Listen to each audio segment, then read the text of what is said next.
Jadi gini, the future is now. Wih, keren tuh. Keren. Masa depan itu ya sudah sekarang, bukan zaman dulu lagi, ini udah zaman sekarang gitu loh. Jadi the future is now. Nah, sebenarnya Kak Cindy ini nggak barang baru sakit. Karena jaminan kesehatan sosial nasional JKN itu, jaminan kesehatan nasional JKN, atau kalau kita pakai kartu BPJS kan ada JKN tuh, Kak Cindy.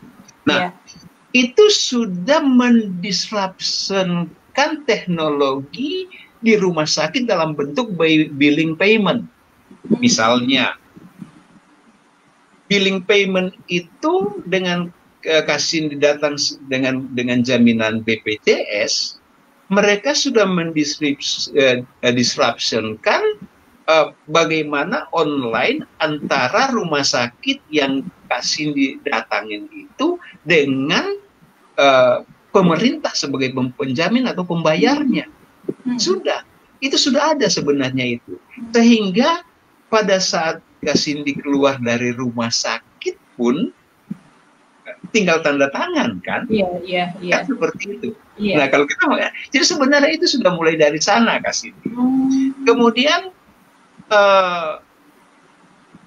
di rumah sakit itu BPJS itu sudah mendisrupsikan teknologi ini ke dalam Vedika. Nah, Vedika itu ada banyak rumah sakit di Indonesia sudah verifikasi di rumah sakitnya. Vedika itu verifikasi di kantor, ya, tapi di rumah sakitnya.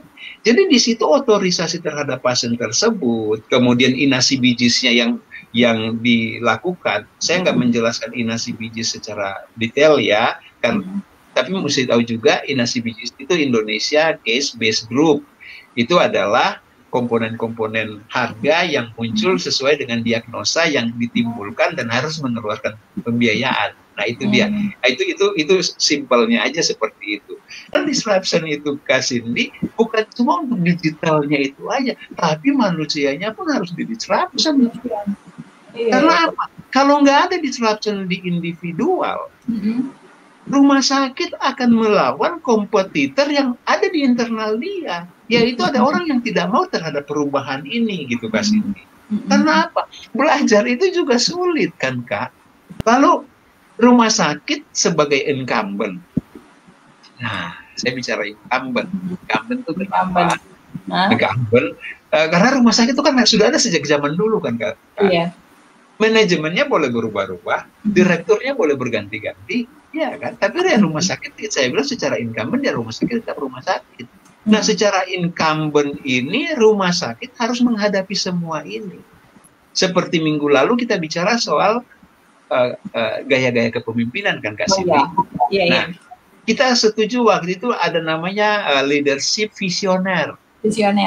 Atau visional leadership.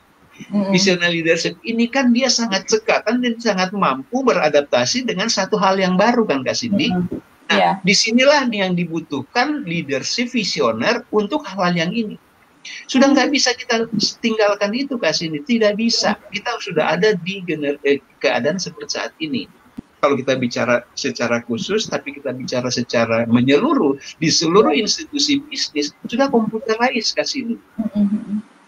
Apalagi perbankan Kak Cindy. Nah, bisa bayangkan cyber teknologi perbankan sehingga ada ATM itu, anjungan tunai mandiri itu. Lalu bagaimana kita pemegang kartu lain, lalu karena satu dan lain hal kita mesti ambil di ATM-nya perusahaan perbankan yang lain, tapi dia bisa melayani walaupun ada sekian rupiah sebagai jasa administrasi. Inilah namanya cyber teknologi atau artificial teknologi yang merubah dan namanya disruption itu. Halo Bapak Ibu dan para healthies yang saya hormati, bertemu dengan saya Doni Tahapari dalam acara Hospital Business Program. Program yang membicarakan secara lengkap bagaimana cara mempertahankan dan meningkatkan bed occupancy ratio atau yang kita kenal dengan BOR rumah sakit di masa saat ini. Namun sebelum saya melanjutkan video ini, jangan lupa untuk subscribe, like, komen, dan share. Dan jangan lupa Bapak Ibu dan para healthies membunyikan lonceng agar Bapak Ibu dan para healthies mendapatkan notifikasi-notifikasi dari video-video saya selanjutnya. Terima kasih.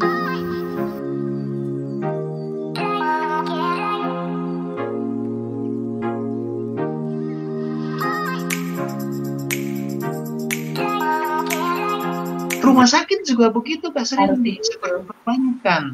Nah, kalau kita bicara lebih jauh ke dalamnya, itu ada namanya telemedicine itu, Kak Srindi. Ya, atau telemedika di sana, Kak Srindi. Telemedika, ya. Telemedika itu bisa seperti yang tadi saya bilang antar perbankan tadi, itu bisa antar rumah sakit dengan rumah sakit yang sifatnya mempunyai hubungan MOU, ya, kerjasama untuk rujuk pasien.